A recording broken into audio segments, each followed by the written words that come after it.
Olá, tudo bem com você?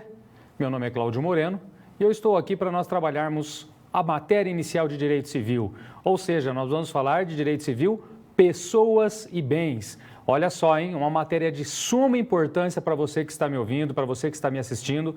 Por quê? Porque é toda a parte introdutória do Direito Civil, que você vai dar mais uma olhada e vai verificar outros aspectos em outras disciplinas.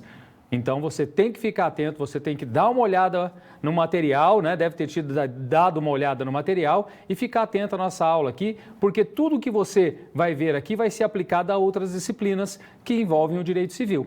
Então, vamos dar uma olhadinha já nos nossos slides, vamos lá? Bom, olha aí, direito civil, pessoas e bens. Nós temos hoje introdução ao Código Civil e pessoas, ou seja, a nossa primeira aula. Na nossa primeira aula nós vamos ter aí um aspecto geral do direito civil, né? Fazer essa introdução ao direito civil. Né? O direito civil é bastante amplo, o direito civil é bastante dinâmico, então você vai ter vários aspectos relativos ao direito civil. E falar de pessoas, né? Olha aí um resumo da nossa aula. Nós estamos na unidade de ensino número 1. Você está aí tendo o primeiro contato com o direito civil. Competência, qual é a competência da nossa unidade? Olha aí, conhecer a historicidade e os fundamentos jurídicos do direito civil. Um resumo da nossa unidade, definir direito e direito civil, que você já deve ter lido e já está na ponta da língua aí. Distinguir moral e direito, diferenciar direito positivo e direito natural, identificar os ramos do direito e sua aplicabilidade, bem como esquematizar a estrutura do Código Civil e esclarecer seus princípios. Olha só, né? Palavras-chave aí, o que nós temos de palavra-chave? Conceito e historicidade do direito civil e Código Civil de 2002. É de suma importância que você entenda, o nosso código é bastante recente, nós vamos dar uma olhadinha nisso. Título da teleaula, a historicidade do direito civil. Olha só, vamos aí acompanhar, já fazendo o convite para você. Olá, estudante, como vai? Nesta unidade de ensino, além de estudar as lições introdutórias ao direito civil, que servem de embasamento à aprendizagem da disciplina e sua completude, vamos entender a proteção do direito civil estendidas às pessoas e suas relações jurídicas. Então, olha só, é de suma importância que você participe, que você esteja aí prestando atenção na aula, porque também vamos falar as questões relativas à pessoa. Vamos entender um pouco o que é personalidade, o que é capacidade, qual o momento que nós recebemos a personalidade, em que momento nós atingimos a nossa capacidade, a capacidade plena, quando é que nós atingimos. Nós vamos ver que o Código Civil estabelece um critério cronológico de idade. Existem situações em que especificamente o indivíduo é considerado ou um absolutamente incapaz ou um relativamente capaz. Vamos verificar isso também e não nos esquecendo, que sempre pautado no quê? Nas nossas situações problema. Nós temos várias aí no transcorrer das nossas próximas aulas e todas vão envolver o nosso amigo Jonas. Você vai conhecer o Jonas e a história dele. Pode ser que você conheça alguém que já esteve na situação que ele passou, ou passou pela situação pela qual ele passou aqui na nossa situação, nas nossas situações problema. Vamos dar uma olhadinha então? Vamos ver a nossa... antes disso, estava passando aqui, antes disso... Conhecimentos prévios. Como eu disse para vocês, vocês precisam aí, e vocês sabem como funciona o nosso sistema, Vocês não estão mais na primeira aula, vocês já tiveram aí a primeira aula. Então, vocês têm que trazer já esse conteúdo aqui estudado. Isso está onde? Está lá no nosso livro, está lá no nosso livro didático e na bibliografia que foi indicada. Então, olha só, entender o que é direito, direito civil, moral, direito positivo, direito natural, direito público, direito privado e Código Civil. Essa é uma ideia que vocês precisam ter e é algo que vocês precisam sim trabalhar aí, ter em mente para que nós possamos completar a nossa aula de hoje, ok? Olha aí, indo para onde eu queria ir, estava me antecipando. Situação geradora de aprendizagem. Bom, quando nós falamos da situação geradora de aprendizagem, eu acho que você já entendeu como funciona o esquema. Ou seja, nós temos uma situação geradora de aprendizagem que vai nos acompanhar até a nossa última aula. Então, olha aí, o que acontece na nossa situação geradora de aprendizagem? Normalmente é um caso e desse caso nós vamos tirando o quê? As situações problema, ok? Então vamos lá, olha aí nossa situação geradora de aprendizagem, acompanha comigo. Jonas Neves desapareceu em um naufrágio há 3 anos no litoral sul do país. Olha só, então ele desapareceu. Legalmente, ainda não havia sido dado como morto. Olha só, nós vamos ver isso aqui também nas próximas aulas, mas a família assim o presumiu. A família presumiu que ele havia falecido. Durante a sua ausência, esteve em uma ilha, vivendo sozinho, sem contato humano, e teve de sacrificar alguns animais, inclusive considerados em extinção. Para quê? Para alimentação, para sua subsistência. Além de derrubar árvores nativas, protegidas por lei, para sua proteção contra o tempo, contra as intempéries. O que mais? A família de Jonas, nesse período, imaginando-o morto, manteve seus bens sob cuidado, ou seja, cuidou dos bens do Jonas. E, para tanto, praticou atos considerados ilegítimos. Olha só, o primeiro grande problema nosso aqui. Em seu nome, como assinar documentos, realizar movimentações bancárias, fechar acordos sem ao menos uma procuração, e nós vamos ver que isso tem tudo a ver com a tal da legitimidade, que os autorizassem a representá-los perante seus negócios, escondendo do público geral seu desaparecimento, apenas para que pudessem tocar os seus negócios. Então, olha só, tocaram os negócios, mas de uma maneira não muito correta. Os integrantes da família afirmam que todos os atos praticados estavam imbuídos de boa-fé e que, se restaram ilegítimos, foram consequência do desespero e desconhecimento da lei. Tem gente que acha que pode alegar desconhecimento da lei. Nós vamos ver isso. Jonas deixou sua esposa à época, grávida, mas o nascituro, infelizmente, nasceu sem vida. Além disto, outras situações ocorrerão, tem um erro aí, corrijam para mim, por favor, olha aí. Ocorrerão durante as nossas aulas e serão objeto de análise e estudo. Então, nós vamos ter como base para todas as aulas de civil, de direito civil, pessoas e bens, essa situação geradora de aprendizagem. Tudo vai ocorrer em volta do quê? Da situação do Jonas. Tá? O Jonas que especificamente sofreu o quê? Um naufrágio e foi parar numa ilha e ficou nessa ilha por algum tempo. Tá? Então tudo vai acontecer, tudo vai aparecer em torno disso, ok? Entendido até aqui? Então vamos lá, mais um recadinho para você. Se você tiver alguma dúvida, mande para nós. Nós vamos estar aqui no final abrindo um período para isso, mas se tiver a dúvida, já vai encaminhando aí para que nós possamos ter acesso a essas perguntas e fazer essa resposta no final, ok? Conto com a colaboração de vocês. Vamos lá? Vamos caminhar mais um pouco?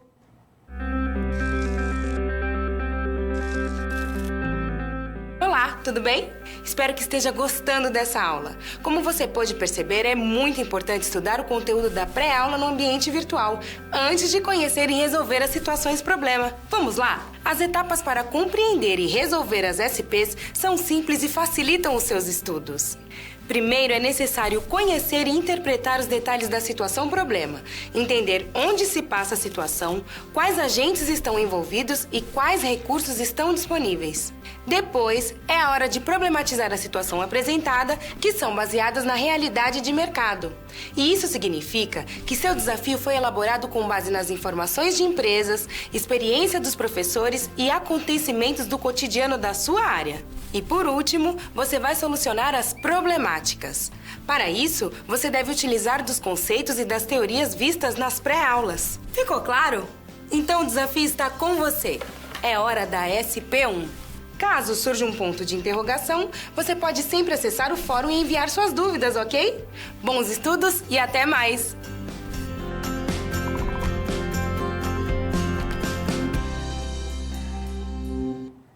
Bom, você viu aí que a ideia é justamente essa, trazer a situação problema para que nós possamos discutir. Diante dessa nossa situação geradora de aprendizagem, várias questões foram levantadas ali, vários problemas foram apontados.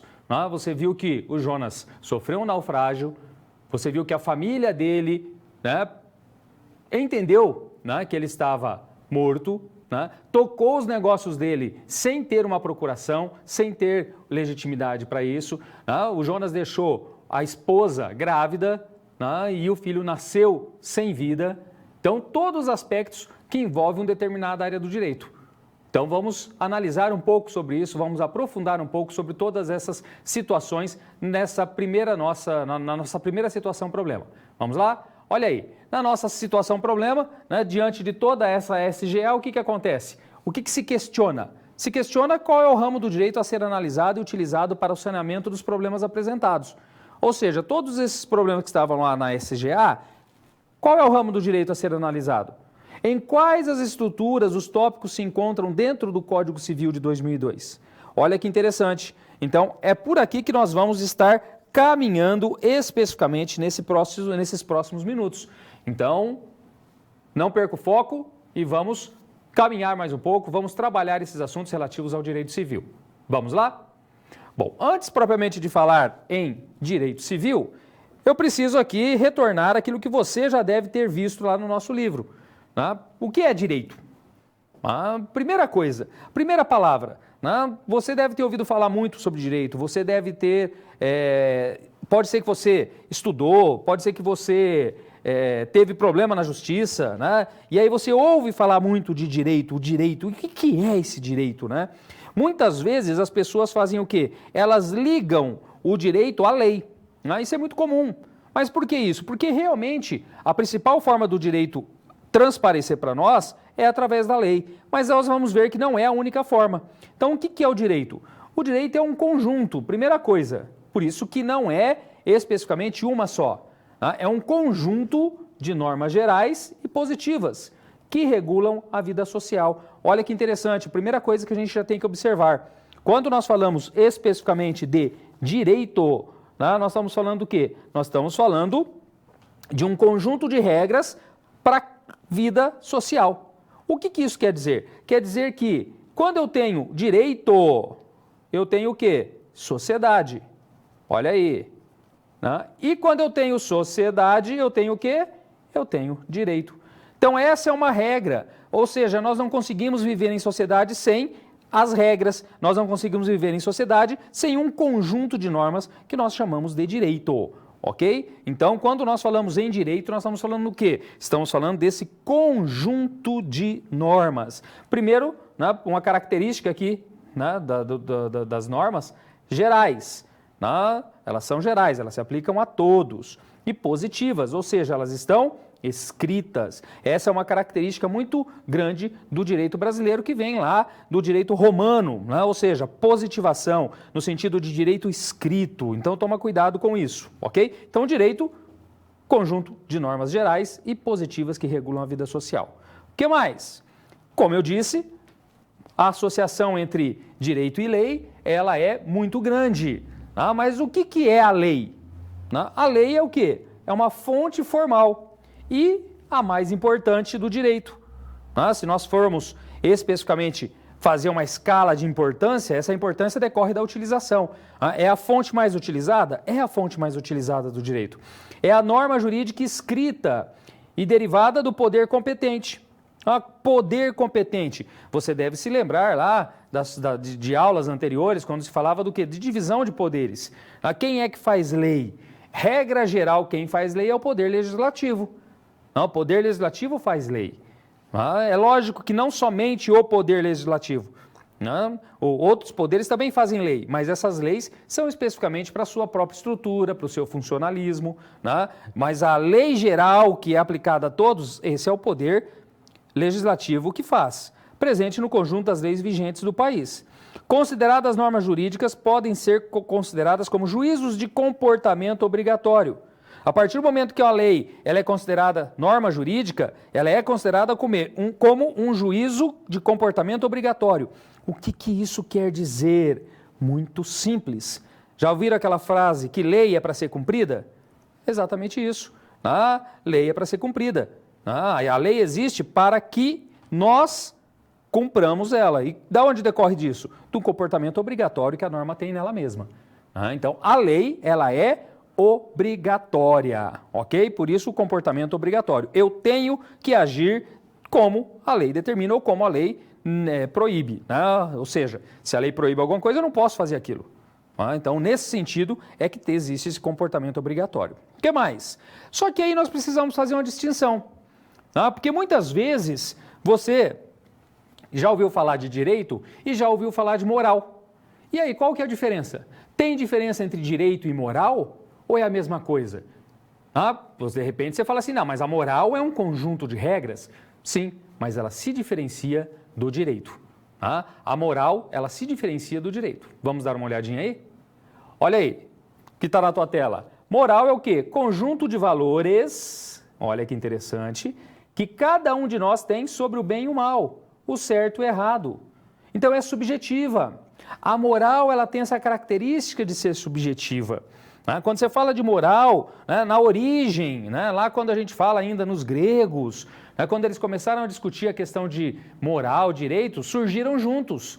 A moral e o direito surgem conjuntamente. Só que com o desenvolvimento de todo o pensamento, de toda a filosofia, a moral ela vai se separar do direito. O direito vira essa regra objetiva. Em muitos casos, que você tem a regra positivada, dizendo o que pode e o que não pode. A moral não. A moral é de cada um. A moral, ela se vale dos valores de cada um para que ela estabeleça o quê? Um conceito sobre o bem, sobre o mal, sobre o certo e sobre o errado. Então não se esqueçam disso. Direito, conjunto de normas, ok? Quando eu falo de direito, é o conjunto de normas. A lei é a fonte mais utilizada do direito, não é uma fonte formal. E eu tenho a moral de outro lado, que é o quê? É esse conjunto de valores que cada um de nós tem, ou seja, um conjunto de valores subjetivos. Tranquilo? Bom, o que mais que nós temos aqui? Eu preciso trabalhar mais um pouco com vocês. Nós temos outro sistema, talvez você já tenha ouvido falar nisso, talvez não, então vamos explicar aqui. Existe uma divisão que é realizada do direito, que é uma divisão entre o direito público e o direito privado. Existem várias formas que os autores buscam distinguir o direito público e o direito privado. Uma das mais comuns diz que o direito público regula os interesses da sociedade, ou seja, os interesses de uma coletividade. Então, o direito público seria esse. Alguns dizem, inclusive, que o direito público seria o quê? Seria aquele que regula as relações entre o ente público e o particular. Quando eu tenho de um lado, por exemplo, o município e eu tenho um munícipe do outro lado, eu teria um direito público que envolve isso. Essa é uma outra forma. Então, o direito público, interesses da sociedade, interesses de uma coletividade. E o direito privado? Quando nós falamos do direito privado, o que acontece? O direito privado, ele disciplina as relações de conflitos de interesse entre particulares. Então, olha só a diferença. Enquanto lá no público eu tenho o quê? Os interesses de uma coletividade, no direito privado eu vou encontrar o quê? Eu vou encontrar os interesses de particulares sendo mediados. Então, o direito privado faz isso. Então, eu tenho regras para as relações entre os particulares. E essas regras, elas são estabelecidas pelo chamado direito privado. Então, de um lado, o direito público, de um outro lado, o chamado direito privado. Então, eu tenho essas duas formas de dividir o direito. É lógico que nós vamos ver daqui a pouco que mesmo o direito público e o direito privado, eles vão se subdividir em outros ramos ou outras disciplinas.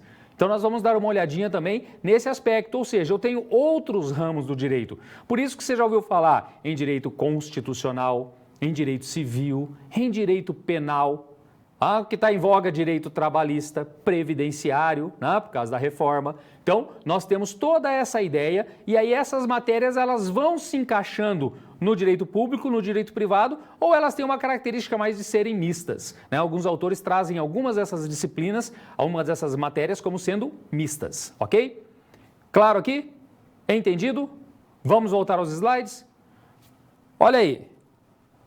Dentro de todos esses, é lógico que eu tenho que posicionar o direito civil, que é o objeto da nossa disciplina.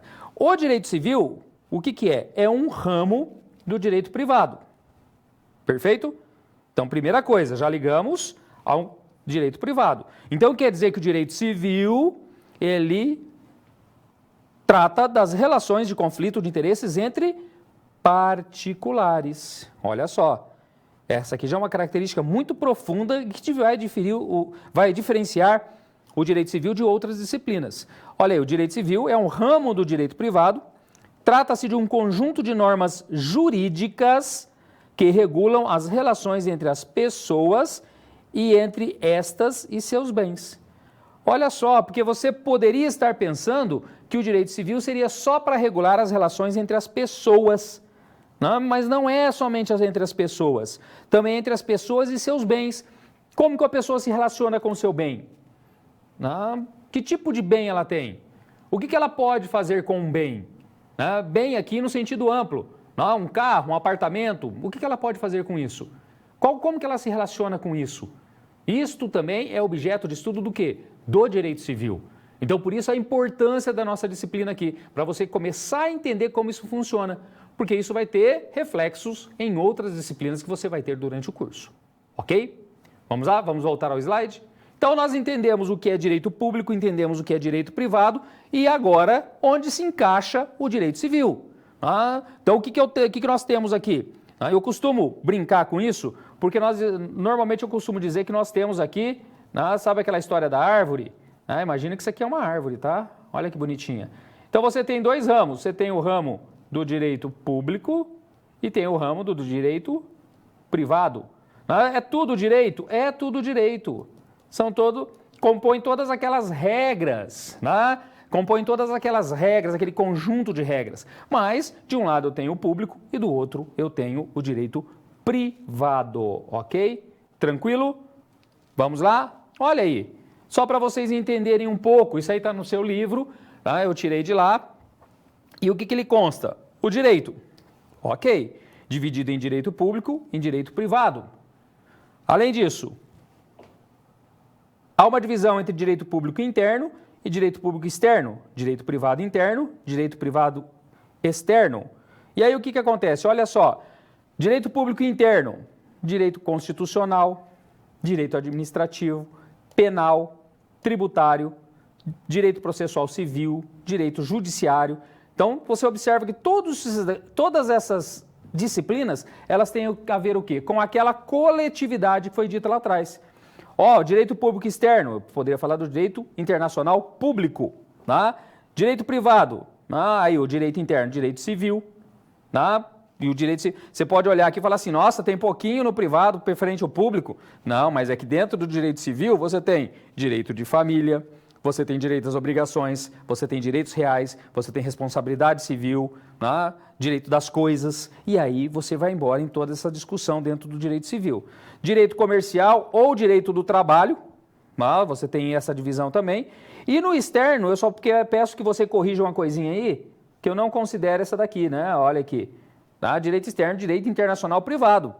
Eu tenho o direito internacional privado também. O direito do consumidor, ele entra aqui na parte interna, né? Ou seja, direito... E, inclusive, o direito internacional... o direito do consumidor, alguns autores colocam ele mais no meio aqui. Ou seja, não exatamente entre um e o outro. Tem um outro aqui também, que alguns autores falam que tem essa natureza mista, que é o direito trabalhista. Por que isso, professor? Por que tem uma teoria mista? Porque a relação de consumo e a relação de trabalho, elas são privadas, mas eu tenho regras públicas que protegem tanto o consumidor quanto o empregado. Então, tem autores que colocam aqui no meio, né? Teria essa característica mista, ok? Bom, mas visto isso, acho que nós precisamos resolver a nossa situação-problema.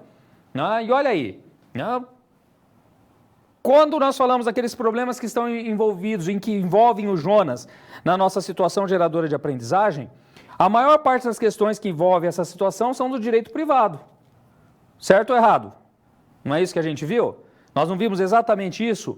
Ou seja, questões relativas ao quê? Capacidade, ausência, bens, obrigações, né? Todas direito privado. E olha que interessante, é lógico, tem uma parte lá, poderia se falar em direito ambiental, né? Por causa das árvores, por causa dos animais, poderia se falar num direito penal, né? Se ele especificamente trabalhou a ideia de crime ambiental, Né? Então você pode ter essas ideias, mas a ideia geral nós estamos onde? Dentro do Código Civil.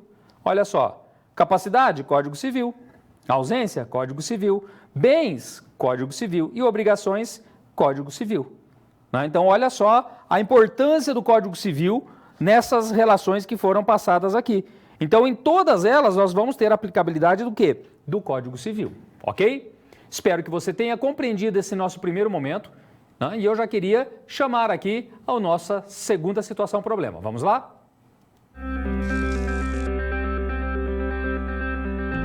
Opa, e aí? Como você se saiu com a primeira SP?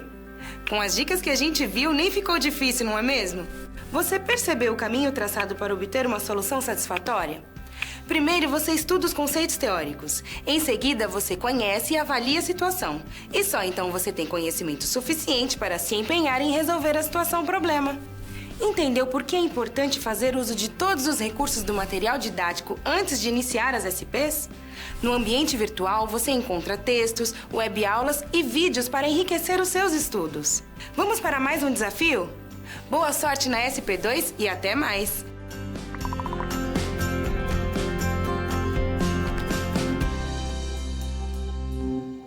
Bom, vamos lá. Vamos tratar da nossa segunda situação problema. E aí já é mais específico porque vocês já estão com ela na tela aí. Olha aí. Considerando os atos praticados pela família de Jonas, pode-se, em nome de uma força maior, praticar atos ilegítimos, mesmo com boas intenções, alegando desconhecimento da lei? Olha só, lembre-se que lá na nossa situação geradora de aprendizagem foi dito que a família praticou atos, mas que os atos foram de boa fé e foram realizados por desconhecimento da lei. Será que cola essa? Vamos dar uma olhadinha? Vamos voltar aqui? Tem mais um desdobramento aí. Olha aí. No que diz respeito ao próprio Jonas, existe um conflito entre direito natural e direito positivo enquanto ele esteve desaparecido? Essa condição exclui a culpa pelos atos praticados? Não seria um caso de omissão da lei? Olha só. Não prever o que acontece quando, às vezes, por estar isolado, um ser humano pratica atos que em campo social seriam considerados criminosos?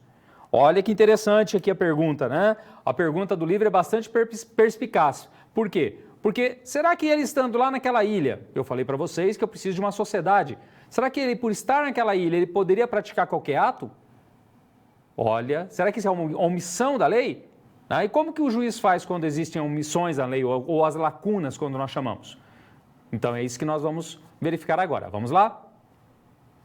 Bom, primeira coisa, lei de introdução às normas do direito brasileiro. Eu preciso que você entenda o que é isso. Existe uma lei bastante específica, né, que é a lei de introdução às normas do direito brasileiro, mais conhecida como LINDB, a sigla. LINDB, Lei de Introdução às Normas do Direito Brasileiro. Inicialmente, ela era chamada de Lei de Introdução ao Código Civil. É a Lei 4657 de 42, que está em vigência hoje. Ela teve o nome alterado pela Lei 12.376 de 2010. Então, ela teve o nome alterado, ou seja, o nome. Ah, professor, o senhor está brincando. Não, o legislador foi lá e alterou o nome da lei. Então, ela deixou de ser lei de introdução ao Código Civil porque vinha exatamente antes do Código Civil e passou a ser lei de introdução às normas do direito brasileiro. Então, hoje, ela tem esse nome. Tem autonomia e aplicabilidade a todos os ramos do direito. Isso é muito interessante, que essa é uma característica específica dessa norma. Ela é considerada como um sobredireito. O que isso quer dizer, um sobredireito? Quer dizer que ela está acima das demais normas, com exceção da Constituição. Então, todas as demais precisam, de certa forma, obedecer às regras que estão na lei de introdução, ok? Ali, exceção para as matérias que forem reguladas de forma diferente em legislação específica. Lei especial derroga lei geral. Então, lei específica, ela altera e ela trabalha de maneira diferente, ok? Entendido? O que mais? Olha que interessante. O artigo 3º da lei de introdução trabalha uma ideia que é bastante comum, que é o quê? A ninguém é dado alegar o desconhecimento da lei como justificativa para não cumpri-la. que isso quer dizer? Isso aqui vem de um ditado, né? Eu não vou escrever, eu vou falar, por favor. Né? Um ditado em latim, né? Que ele diz, neminem excusati ignorarem legem. Lá no direito romano já se falava isso. Ninguém se excusa por não conhecer a lei, ou seja, ninguém está a salvo, né? Ninguém pode dizer que não conhece a lei para praticar alguma coisa. O que isso quer dizer? Quer dizer que eu e você, a partir do momento em que uma lei ela é sancionada, ela é publicada e ela começa a ter vigência no ordenamento brasileiro, a partir deste momento, o que acontece? Ela é válida para nós. Não tem desculpa para dizer, não, mas eu nunca li essa lei, eu não li o Diário Oficial, eu nunca fiquei sabendo dessa lei. Não tem essa desculpa. Então ninguém pode alegar desconhecimento da lei para não cumpri-la.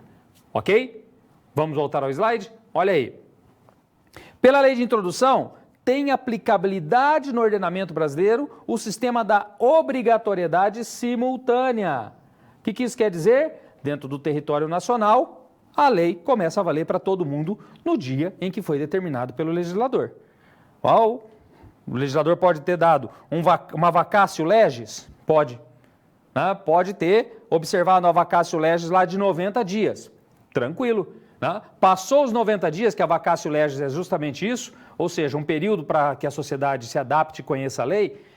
Passou esse período, o que vai acontecer? Ele especificamente... a lei, né, ela está valendo para todo mundo. Ponto. Não tem discussão. Ok? Contudo, essa presunção de conhecimento não é absoluta, existindo hipóteses específicas, bastante específicas, ok? Que são do casamento putativo e do defeito do negócio jurídico. Mas aqui são regras específicas para esses dois institutos aqui, ok? Não é o geral. No geral, regra geral, o que acontece? A lei, ela entra em vigência para todo mundo ao mesmo tempo. Entendido até aqui? Claro até aqui? Então, tome cuidado aí com essa história de dizer que não conhece a lei. Não cola essa, né? Não vai colar especificamente essa situação. O que mais aí? Bom, outra coisa que a nossa situação problema traz. Ela diz lá, olha, será que não tem uma omissão da lei a não prever que um ato praticado enquanto o indivíduo não está em sociedade possa ocasionar danos ou ele possa ser sancionado, né? Algo parecido com isso? Aí o que nós estamos falando? Quando nós falamos especificamente de uma ausência de norma, nós estamos falando de lacuna. Tecnicamente a gente fala de lacuna da lei. Quando tem uma lacuna, o que tem que ser feito pelo juiz? O juiz tem que integrar a norma. Então, quando existe lacuna, o juiz vai integrar a norma. Olha aqui, necessária o quê? A integração sempre que ocorra lacuna na lei. Então, se a lei tem uma lacuna, o juiz tem que preencher essa lacuna. E como que ele faz? Ou melhor, antes disso, o que é essa lacuna? A lacuna ocorre quando não existe previsão legal sobre o assunto, ou o fato concreto não se adequa à previsão legal existente.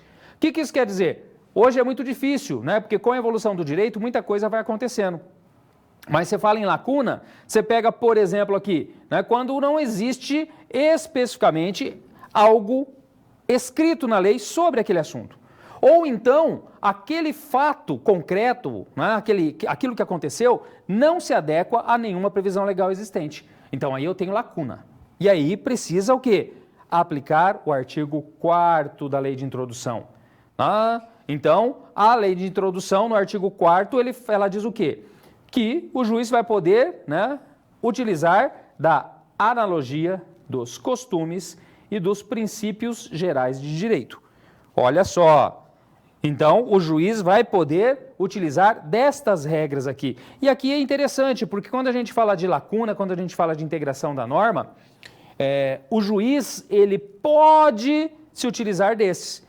É lógico que se ele não tem a lei para julgar, ele vai precisar obrigatoriamente do quê? Ele vai precisar obrigatoriamente de um desses. Ou da analogia, ou dos costumes, ou dos princípios gerais do direito. Senão ele não consegue o quê? Aplicar a norma ao caso concreto. Então é nesse sentido que nós temos a lacuna. Então essa é uma lacuna. Ou seja, quando a lei não trata daquele assunto, ou o caso concreto não tem aplicação, não tem solução pelas leis existentes. Então, tome cuidado, isso se fala de integração da norma. Integração da norma ocorre quando? Quando o juiz, verificada essa situação, utiliza do quê? Dos costumes, da analogia e dos princípios gerais de direito. Claro? Vamos ver cada um deles, vamos dar uma olhadinha. Olha só. Eu coloquei mais uma no final aí para nós entendermos, porque alguns falam dessa situação. O que o juiz pode utilizar? Primeiro, não tem ordem, tá? O primeiro aqui é só na tua tela. Não existe uma ordem dizendo que o juiz tem que usar primeiro um ou primeiro outro. Tá? Eles estão presentes lá no artigo 4º da lei de introdução. O que nós temos? Primeiro, analogia. O que é analogia? Ele julgou por analogia. Ele utilizou da analogia. Está usando de semelhança. O que é semelhança? É algo parecido, nesse sentido.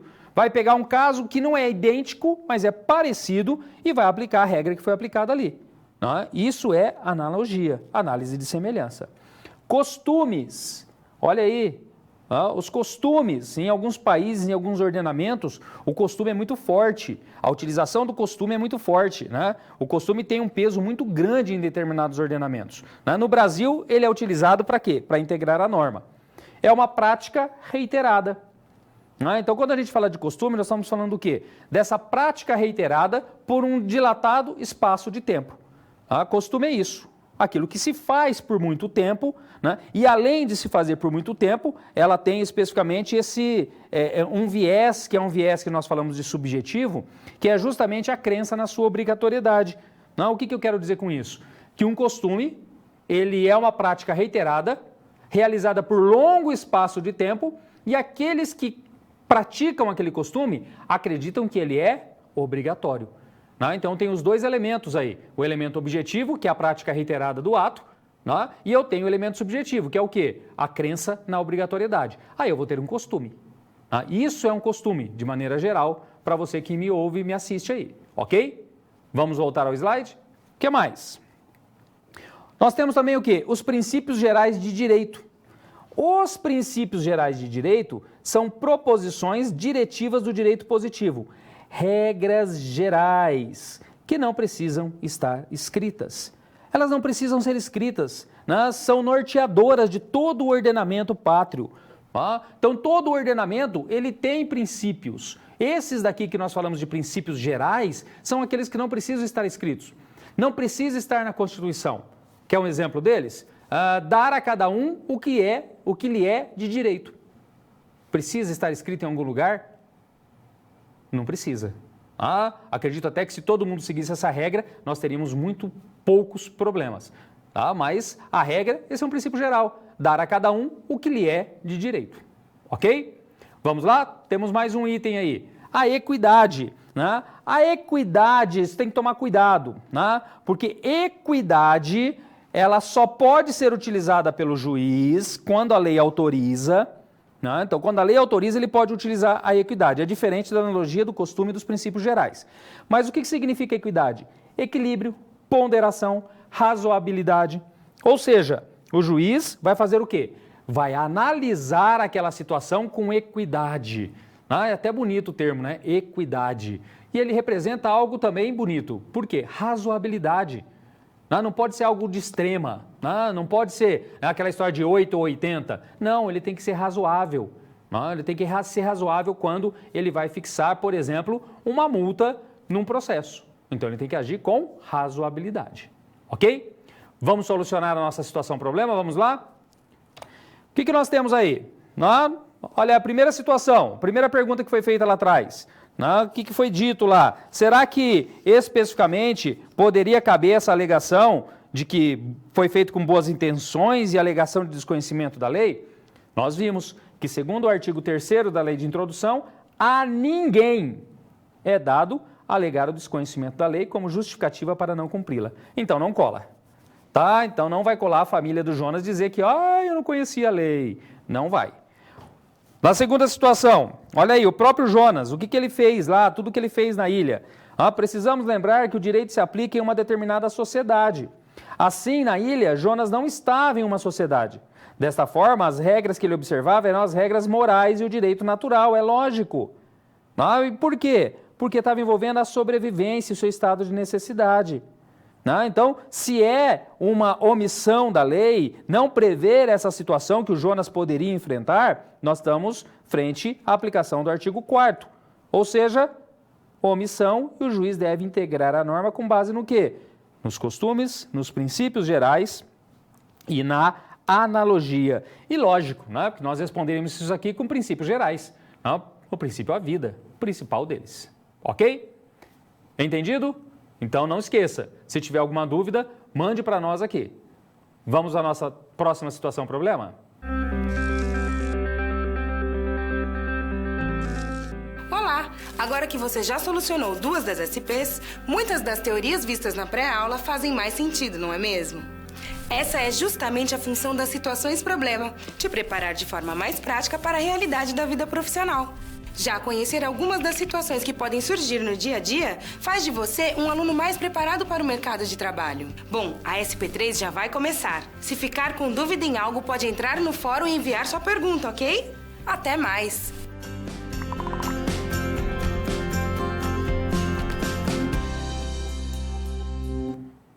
Bom, então vamos à nossa situação problema. Vamos lá? Olha aí, o que nós temos? Jonas e seus familiares têm capacidade e personalidade jurídica? Primeiro questionamento. Nós vimos lá que envolve personalidade. Os familiares de Jonas estão legitimados, olha só, para a prática dos atos que relataram? Ou seja, lembram-se que eles fizeram o quê? Eles fizeram acordos, assinaram documentos em nome do Jonas.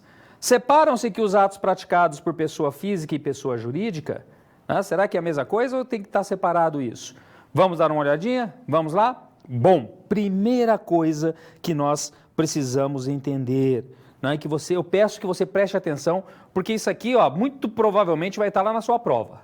Então, eu sei que quando a gente fala que vai cair na prova, você liga o sensor aí. Então, vamos lá. Primeiro, personalidade. O que é personalidade?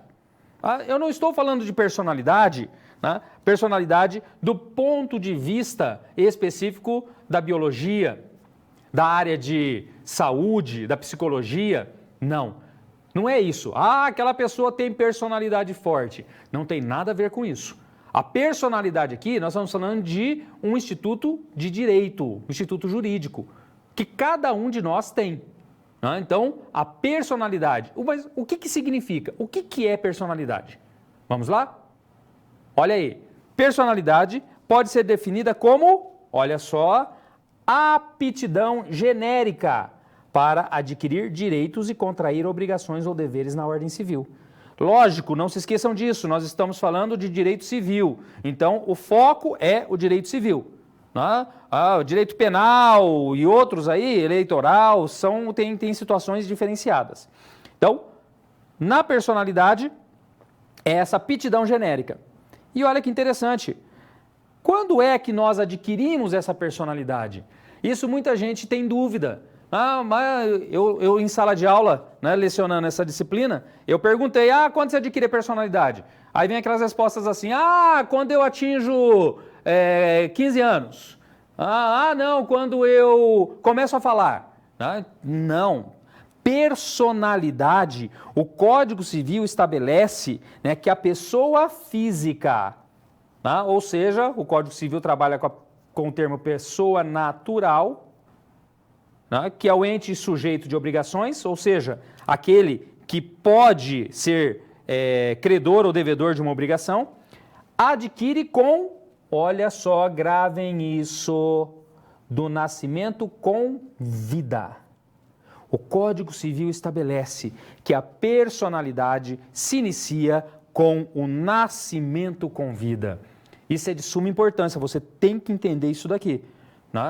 Por quê? Porque para o direito existe uma diferença muito grande, nos termos de adquisição da personalidade, uma pessoa nascer e morrer 5, 10, 15 minutos depois, 1 hora, 2 dias, 3 dias. E a outra coisa é nascer morto. Isso tem diferença. Por quê? Porque no primeiro caso, nasceu com vida e morreu, adquiriu personalidade. Nasceu morto, não adquire personalidade. Então, prestem atenção nisso. Tome cuidado com isso, ok? O que mais aqui? E a pessoa jurídica, é lógico, porque a personalidade ela não se aplica somente à pessoa física, mas a pessoa jurídica também tem personalidade. A pessoa jurídica adquire a personalidade com o registro do seu ato de constituição. Quando esse registro, quando esse documento, quer seja um contrato social, quer seja um estatuto, ele é levado a registro. Quando ele é registrado, aí essa personalidade da pessoa jurídica ela se inicia. Então, a pessoa física, eu e você, no nascimento com vida. A pessoa jurídica com registro do ato de constituição. Capacidade. Duas coisas que muitas vezes se confundem. Quando inicia a minha personalidade? Aos 18 anos. Não necessariamente. Depende da situação. Por quê? Porque isso eu estou falando de capacidade. Personalidade foi quando nasceu com vida. Então, olha só, é diferente a situação. Claro que a capacidade também pode não ser adquirida aos 18 anos, depende muito do que acontece no caso prático. Mas, em regra, quando nós falamos de capacidade, nós estamos falando do quê? Medida jurídica da capacidade que permite à pessoa o exercício de direitos. Então, quando nós falamos de capacidade, eu estou falando do quê? Da possibilidade de você exercer diretamente os seus direitos. Porque a personalidade gera vários direitos. O direito civil trabalha com vários direitos. Agora, quando é que eu posso exercer esses direitos? Em regra geral, no Brasil, 18 anos. Aos 18 anos, nós adquirimos o quê? A plena capacidade. Ou seja, exercer aqueles direitos da personalidade. Entenderam por que a personalidade é uma aptidão genérica para adquirir direitos e contrair obrigações? Olha só, porque eu preciso da capacidade. Então, quando eu tenho a capacidade plena, é que eu posso exercer os atos da vida civil. Tranquilo? Vamos caminhar mais um pouco? Vamos lá? Olha aí. Exatamente isso que eu estava falando aqui. Quando nós temos a capacidade, nós podemos falar de duas espécies de capacidade. A plena e a limitada. Quando eu falo de capacidade plena, é que você tem aquela capacidade de direito, aquela que está prevista na lei, e você também tem a capacidade de fato. Ou seja, você pode exercer essa capacidade. Então, quando nós falamos de capacidade plena, eu estou falando da junção justamente do quê? De direito e de fato. Mas eu também posso ter a capacidade limitada, e nós vamos dar uma olhada nisso um pouco mais à frente. O que pode acontecer? Na capacidade limitada, eu tenho apenas a capacidade de direito. Eu não posso exercer os atos, e aí alguém vai exercer por mim, ok? Mas nós já vamos dar uma olhada nisso. Então, capacidade plena e capacidade limitada. Bom, o que mais aqui?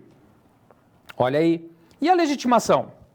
Quando que ocorre a legitimação? Quando nós falamos especificamente de legitimação, nós estamos falando do quê? É a aptidão para a prática de determinados atos jurídicos. Uma espécie de capacidade especial exigida em certas situações. Olha só, quando eu falo de legitimação, eu estou falando do quê? Quando a gente fala de legitimação, nós estamos falando daquelas pessoas que estão legitimadas, que podem praticar atos em nome de outros. E essa legitimação pode ocorrer em virtude de uma lei, essa legitimação pode ocorrer em virtude de uma procuração. Você vai viajar para o exterior, uma coisa que você precisa fazer, vai passar lá, vai fazer um intercâmbio, vai para o Canadá fazer um intercâmbio. O que é uma coisa que você tem que fazer? Deixar uma procuração para alguém gerir seus negócios aqui. Porque se acontecer alguma coisa enquanto você está fora, você tem essa pessoa aqui que pode, com uma procuração, fazer o quê? Resolver os seus problemas. Por quê? Porque ela estaria legitimada para isso.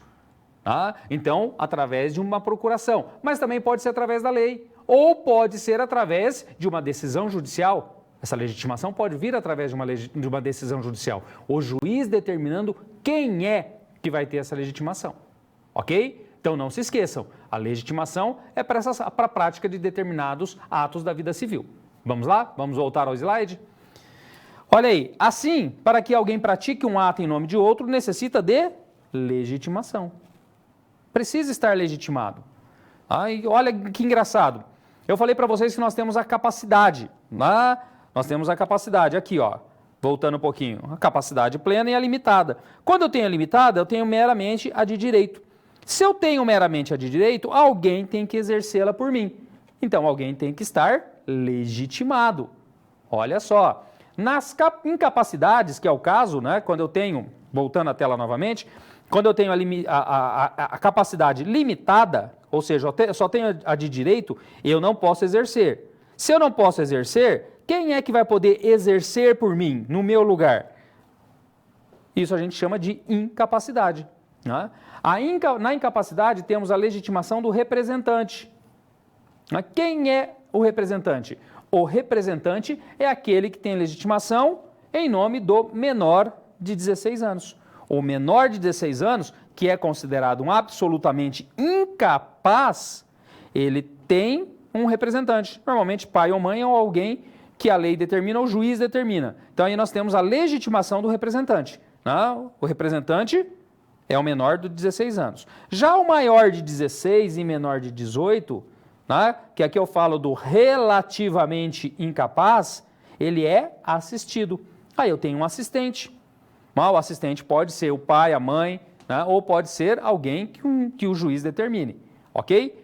Ou então eu tenho também o tutor, no caso de ausência dos pais ou representantes legais. Né? O tutor pode ser tanto um representante, ele pode exercer a representação, como ele pode exercer a assistência, ok? Mas lembrando que no caso do tutor, eu preciso de uma decisão judicial. Claro aqui para vocês? Entendida a legitimação, então não se esqueça, a legitimação ela pode aparecer através de uma procuração, sem problema algum, como ela pode aparecer de maneira legal, pai e mãe para os menores de 18 anos. Ou pode ser uma judicial, o tutor, né, em nome de quem? Dos menores, quando o juiz determina a tutela. Claro aqui?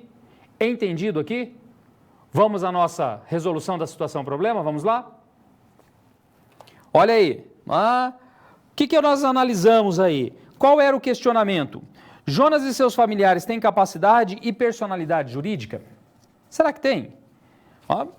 Bom, em princípio, não havia nenhuma informação que pudesse nos levar a uma conclusão diferente dessa que eu acabei de colocar aí.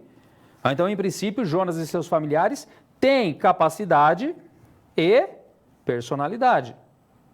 Não há indícios de incapacidade, tá? Nesse primeiro momento. Tá? Não tem indícios de incapacidade. Para os atos praticados em nome de Jonas, os familiares não têm legitimação. Não tem. Por quê? Porque no caso de Jonas, nós vamos analisar um pouco mais à frente, haveria necessidade da determinação pelo juiz de alguém que tivesse legitimação para praticar os atos em nome dele. No caso da ausência. É uma figura de direito também, a ausência, ok? Os atos praticados por pessoa física e pessoa jurídica não se confundem. Isso é outra coisa que você precisa ter em mente.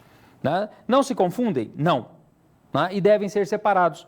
E por que isso? Por um motivo bastante simples. Eu disse que a personalidade da pessoa física, da pessoa natural, ela é adquirida no nascimento com vida.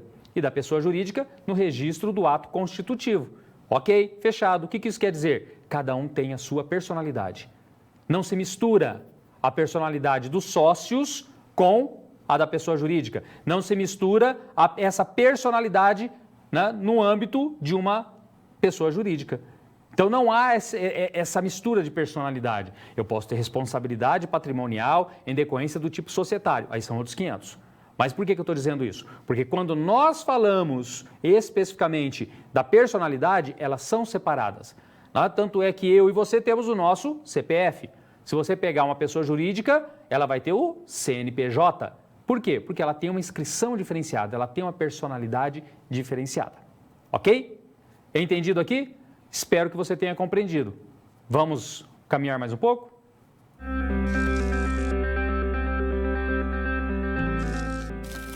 O trabalho de um bom profissional é a soma de conhecimento e experiência. O conhecimento você obtém estudando a pré-aula, tirando dúvidas no fórum, acessando as web-aulas, ou seja, fazendo bom uso dos materiais oferecidos aqui no ambiente virtual. Já para ter experiência antes mesmo de ir para o mercado de trabalho, você precisa se empenhar na resolução das SPs. Lembre-se, quanto mais você se dedicar analisando com atenção, fazendo anotações na hora de levantar hipóteses, procurando diferentes soluções até obter a melhor, mais preparado você estará para desempenhar sua profissão. Você já resolveu 3 desafios, mas ainda falta a SP4. Se dedique, hein?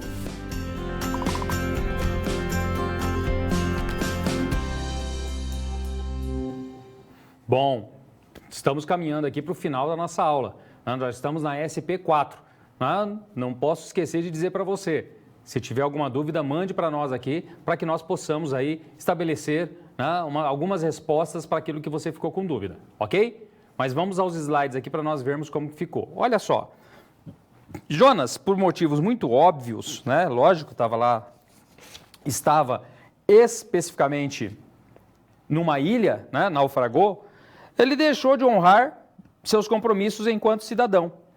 Para essa situação problema, vamos nos atentar às atitudes da família para salvaguardar os bens de Jonas durante sua ausência e aos direitos do nascituro. Então, quais são as principais perguntas aí da nossa SP, tendo em vista essa situação do patrimônio de Jonas e do nascituro?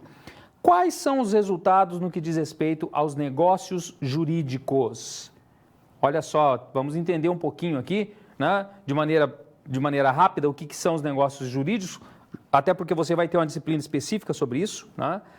E qual é a situação do filho de Jonas no que tange aos direitos da pessoa natural. Olha só, né? Quais são os direitos do filho de Jonas? Olha que interessante essas duas questões aqui. Por quê? Porque nós vamos tratar de como ficam os negócios jurídicos. Aqueles negócios que foram realizados pela pessoa jurídica do Jonas enquanto ele esteve fora. Como que fica isso? E como que fica a questão do filho? Nós lemos lá no começo que ele tinha um filho, ou seja, ele deixou a esposa grávida. Existe a perspectiva de um filho. Como que fica a situação dessa criança? Vamos dar uma olhadinha? Vamos lá? Olha só. Primeira coisa, nós temos que diferenciar, e aqui eu vou pedir para vocês que essa diferenciação, eu já disse, né, ela vai ser objeto de uma aula mais aprofundada, diferenciar fato jurídico de ato jurídico. Primeiro, fato jurídico, de maneira bastante ampla, surge de acontecimento cotidiano. Fato jurídico. Pode ser que ele não tenha nenhum reflexo no direito. Você foi caminhar de manhã. Fato jurídico. Um acontecimento do cotidiano. Então, tome cuidado com isso. Isso é o fato jurídico. Por quê? Porque eu tenho o ato jurídico. E aqui é interessante, porque o ato jurídico, ele já não é um acontecimento sobre o qual nós não temos, muitas vezes, controle. O ato jurídico é o quê? É um acontecimento voluntário. Se é voluntário, ele envolve vontade. Isso é de suma importância para você entender. O ato jurídico envolve vontade. Vontade de quem? Vontade das partes que estão envolvidas nesse ato jurídico, que também é chamado de negócio jurídico. Professor, então negócio jurídico envolve vontade das partes. Sim, e não só a vontade das partes. Olha o que é necessário para o ato jurídico. Isso o Código Civil estabelece.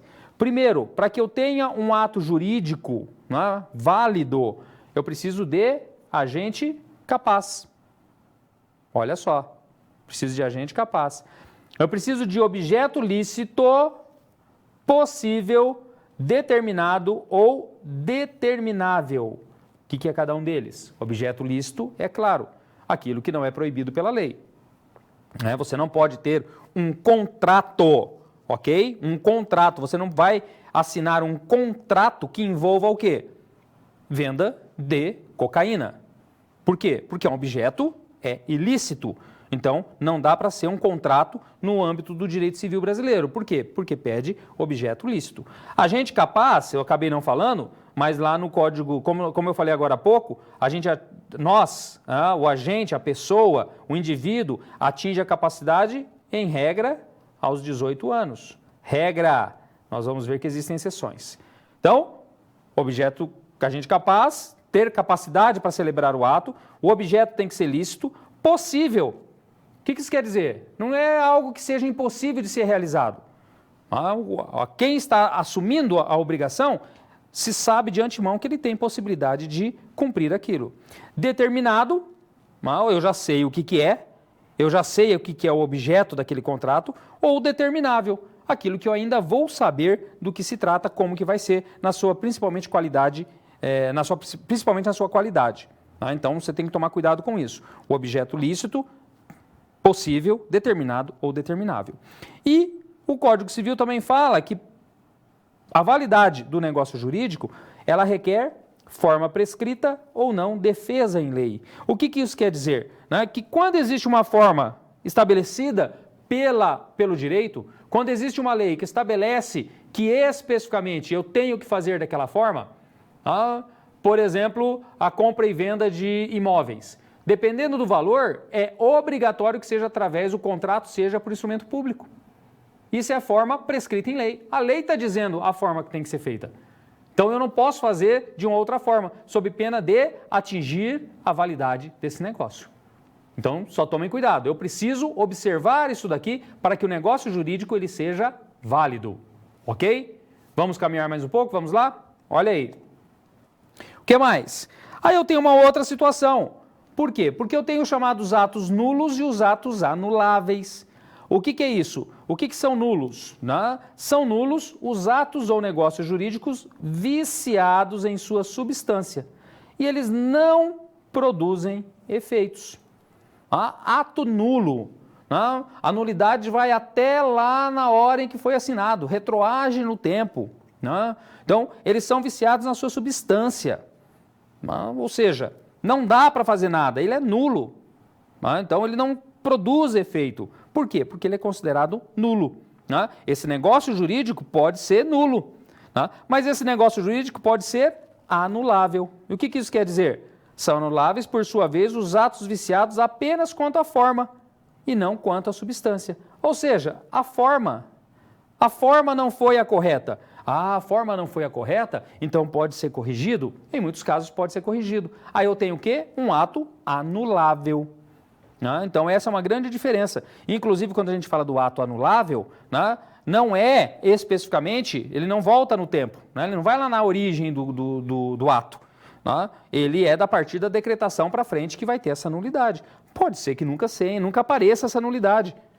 Pode ser que seja suprido de forma natural essa nulidade. E ela não vai aparecer. Essa anulabilidade, desculpe o termo. Porque nulidade é aqui, ato nulo. Ok? Deixa eu só deixar claro isso para vocês.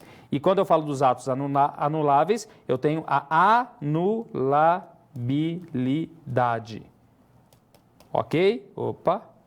Vamos apagar aqui. Aí. Eu tenho a anulabilidade. Ok? Então, um ato nulo e um ato anulável. O que mais que nós temos aqui? Para que você especificamente entenda, entenda como que fica essa situação. Tem a questão do filho do Jonas. Mas como nós vimos na nossa situação geradora de aprendizagem, o que nós vamos ter aí? Jonas deixou a esposa grávida, enquanto estava lá na ilha, o que aconteceu? Ela perdeu essa criança nasceu morta, mas essa criança não nasceu com vida. E como que fica essa situação? Lembra-se que eu falei para vocês que é muito diferente para o direito nascer com vida, e nascer morto? É exatamente essa situação. Porque o artigo 2º do Código Civil, como eu já falei para vocês, estabelece que a personalidade civil da pessoa, e aí eu poderia até complementar, da pessoa natural, começa com o nascimento com vida. Nasceu com vida, tem personalidade. Isso que eu disse para vocês. Então, quer dizer, o que acontece quando a criança nasce com vida? Ela passa a ser um sujeito de direito. Ela passa a ter direitos e obrigações. Quer um exemplo clássico disso? Se nasce com vida, ela pode receber patrimônio. Se morre, transfere o patrimônio.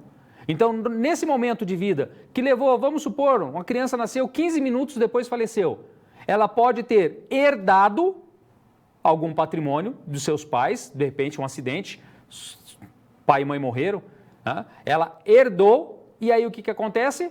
Ela também transmite esse patrimônio. Olha que interessante. Por quê? Em decorrência do falecimento.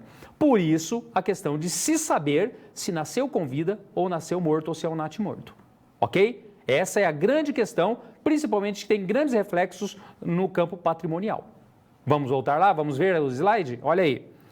Só que tem um outro detalhe que muitos se esquecem. O próprio artigo 2º, ele também estabelece o quê?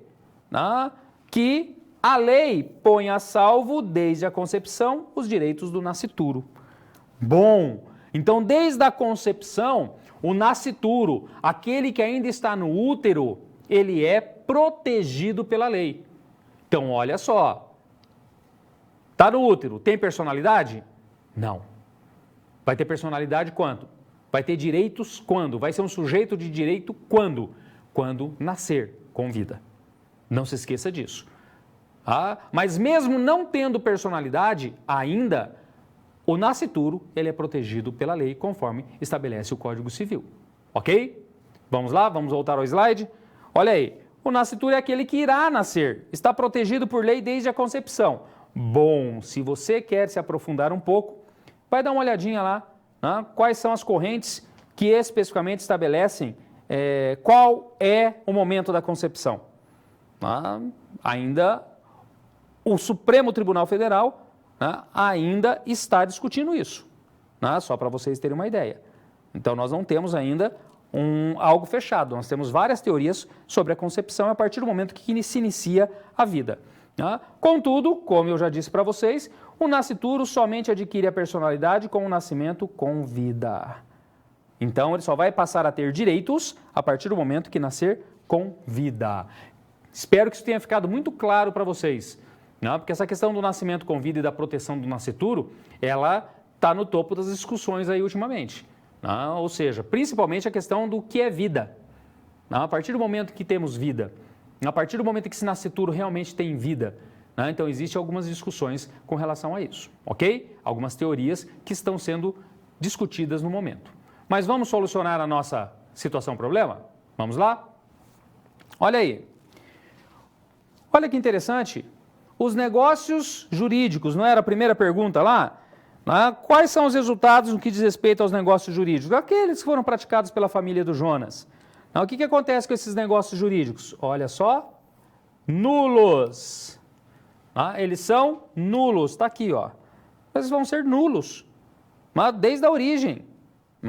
Por quê? Atingiram a substância. Não foi somente a forma, foi a substância do negócio. Não teve vontade do Jonas para realizar isso. Então, ele é nulo. Como o filho de Jonas nasceu morto, como estava na SGA, não recebeu personalidade. Não foi isso que eu acabei de explicar para vocês? Estava salvo, tinha proteção? Tinha, mas não recebeu personalidade. Por esta razão, não adquiriu os direitos da pessoa natural. Então, não tinha? Não. É difícil dizer isso, é difícil falar isso, mas a lei estabelece, é o nascimento com vida. Se não nasceu com vida, o que vai acontecer? Não tem especificamente os direitos da pessoa natural. Não se tornou um sujeito de direitos e obrigações. Ok? Entendido aqui? Vamos caminhar mais um pouco? Vamos lá?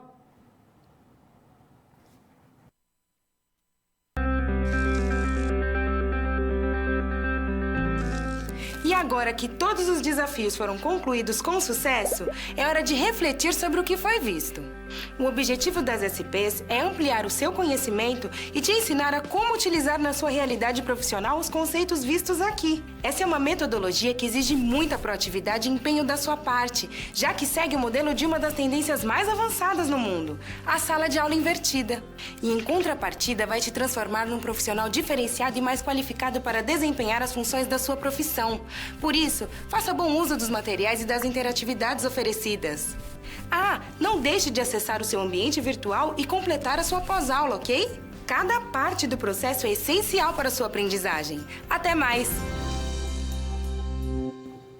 Olha só, mais um lembrete para você. Cada parte é essencial, ou seja, vamos caminhar mais um pouco para nós entendermos aqui. Eu trouxe uma outra situação para vocês. Uma outra situação que especificamente tem a ver com o quê? Tem a ver com o filho do Jonas. Tá? Olha aí, suponhamos que o filho de Jonas tenha nascido com vida, mas minutos após, olha só, o nascimento, tenha falecido. Como ficaria em relação aos direitos da pessoa natural? Olha só a situação, hein? Inverti a ordem aí. Porque na nossa SGA, o que aconteceu? Ele nasceu morto, não nasceu?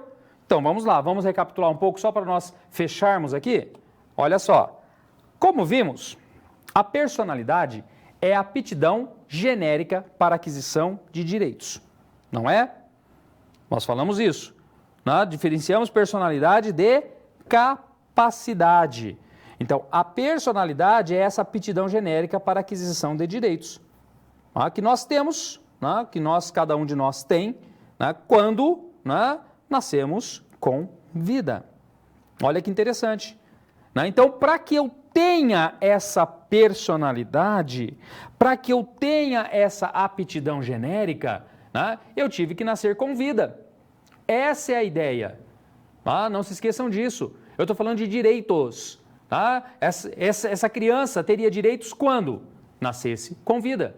Porque não dá para garantir que isso vai acontecer até que realmente o ato aconteça, ou seja, o nascimento com vida. Então, quando nós falamos dessa situação, a personalidade só vai ser adquirida quando o indivíduo nascer com vida. Ok? Vamos voltar ao slide? Olha aí. O que nós vimos?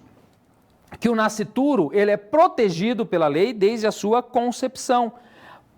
Ser protegido, ok? Ser protegido, nós estamos falando de proteção contra a saúde, nós estamos falando de proteção contra a situação relativa a agressões, nós estamos falando com proteção relativa, em alguns casos, com relação a como nós temos a proibição do aborto. Então, isso é proteção. Mas proteção não quer dizer que ele tem direitos. Então, tome cuidado com isso. Então, o nascituro é protegido pela lei desde a sua concepção. E aqui, lembrando, né, se você gosta desse assunto, né, a discussão é muito boa, ou seja, concepção. Né, a partir de qual momento que existe a concepção? Né, a partir de qual momento que nós temos especificamente estabelecida que existe vida? Né, olha que interessante. Né, então, essa é a situação. O que mais aqui? Além disso, o Código Civil estabelece que a personalidade da pessoa natural começa com o nascimento com vida, como eu já frisei mais de uma vez. Né? A lei estabelece isso. Não sou eu que estou dizendo, não é uma doutrina, né? Não é um escritor de direito, não. Nós tivemos o Código de 2002 e lá no Código de 2002 o legislador optou por adotar o quê? A personalidade sendo adquirida no nascimento com vida. Ponto. Então, não sou eu, né? Muito menos você, né? É a lei que estabelece. A lei estabelece que é dessa forma. Tranquilo? Vamos voltar ao slide? Olha aí. O que mais que nós vamos ter aqui? O que vai acontecer especificamente aqui? Né? Desta forma, o que acontece? Verifica-se que o ponto central para receber a personalidade é o nascimento com vida. É o nascimento com vida. Eu tenho frisado isso daqui porque é um ponto de suma importância.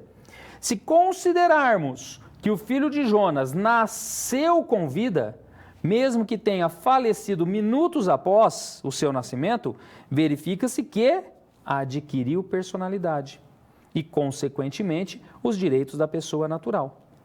Sendo que tal situação teria influência, inclusive, na sucessão de Jonas, caso Jonas tivesse falecido. Olha que interessante. Por quê? Deixa eu tentar explicar uma coisinha aqui para vocês. Quando nós falamos dessa situação, ela tem muita relação com o campo do direito patrimonial. Vamos supor que o Jonas realmente tivesse falecido. Se a criança nasceu com vida e depois morreu, ela recebeu o patrimônio vindo do Jonas, ok? E transmitiu. Transmitiu para quem? Para a mãe. Olha que interessante. E aí ela transfere com o falecimento da criança, com o falecimento logo depois de nascer, nasceu com vida e morreu, o patrimônio vai para a mãe. Olha que interessante. Por que eu estou dizendo isso? Porque vamos supor que especificamente essa criança, como foi o caso da SGA, nasceu morta. O que vai acontecer se o Jonas falecesse? Se o Jonas tivesse falecido, essa criança não ia receber patrimônio. Consequentemente, por ela não ter personalidade, ela não ia transferir patrimônio. Então, parte do patrimônio do Jonas ia para a esposa, ia dependendo do tipo do regime de bens do casamento. Mas parte iria para os pais do Jonas, os ascendentes, se ele não tivesse outro filho. Olha a situação como é diferente. Então, nasceu com vida, Jonas morreu. O filho nasceu com vida e logo depois morreu, ele recebe a herança, o patrimônio do pai e transfere para a mãe. Se é o mesmo caso, Jonas morreu, a criança nasceu morta, ela não recebe nada e não transfere nada. Assim, parte do patrimônio vai para a mãe, porque já era em decorrência do regime de casamento, e a outra parte vai para quem? Vai para os ascendentes, os pais do Jonas. Tá? Então, isso claro que eu estou, de certa forma, trazendo alguns aspectos um pouco diferentes aqui, mas essa é a realidade que acontece. É assim que especificamente nós vamos ter essa situação em relação ao patrimônio. Ok? Tranquilo? Vamos voltar ao slide aí para nós terminarmos a nossa aula. Então, observe aí que dessa forma, então, ponto central, nascimento com vida. Ok? E verifica-se, né, que nasceu especificamente e depois morreu, que adquiriu a personalidade e foi objeto do quê? De transferência, passou a ser um sujeito de direito, recebeu e transferiu e pode transferir patrimônio. Ok? Eu quero esperar aqui a sua pergunta. Vou dar um tempinho aqui para dar uma olhada nas questões que nós temos, para eu voltar daqui a pouquinho respondendo essas perguntas. Ok?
Olha aí, temos uma pergunta. Um abraço lá para o pessoal do polo de Eunápolis, na Bahia. Qual que é a dúvida? Olha aí, qual o direito do nascituro quando o pai falece? No caso, tem direito à herança? O inventário pode ser realizado antes da criança nascer? Ah, boa pergunta. A primeira, tudo bem. A primeira eu acho que você já entendeu quando eu falei da questão do patrimônio. Vai depender do quê? Esse nascituro tem direito? Ainda não. O que precisa para ele ter direito? Ele precisa especificamente ter o quê? Nascido com vida. Se ele nasceu com vida, perfeito, sem problema algum. Ok? Tranquilo? Agora, a segunda questão. O inventário pode ser realizado antes da criança nascer? Ah, não dá para fazer o inventário antes da criança nascer. Tá? O inventário vai ser realizado, vai se constar que a mãe está grávida, mas não dá para saber ainda se ela é uma pessoa, se é um sujeito de direito que vai poder receber patrimônio, se vai ter personalidade ou não. Então não dá. Tá? Não dá para fazer isso, não dá para fazer dessa forma. Tranquilo? Ela só teria direito e poderia participar do polo ativo de um inventário, né, como sendo inventariante ou tendo direitos, se nascer com vida. Ok? Eu agradeço a sua participação, agradeço muito você ter ficado aqui comigo nesse momento e quero te convidar para a nossa próxima aula. Semana que vem tem mais, nós vamos tratar mais aspectos relativos ao direito civil. Um abraço, fique com Deus e um bom descanso.